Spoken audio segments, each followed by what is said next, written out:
თბილისში მდინარე მტკვარში გადავარდნილ მანქანაში მყოფ 3 ადამიანს ეძებენ. შემთხვევა 13 მეეცის ღამით მოხდა. არსებული ინფორმაციით, ავტომანქანაში 4 ადამიანი იყო. აქედან ერთის გამოყვანა და გადარჩენა მოხერხდა, დანარჩენების ძიება კი ამ დრომდე მიმდინარეობს.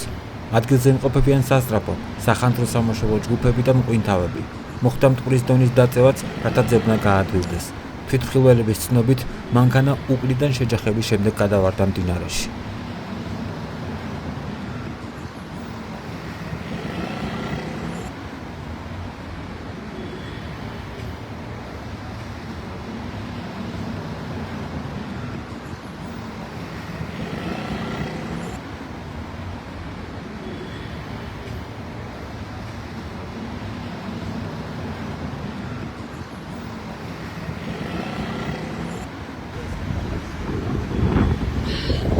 აი მე მანქანა ჩაიძირა ხო?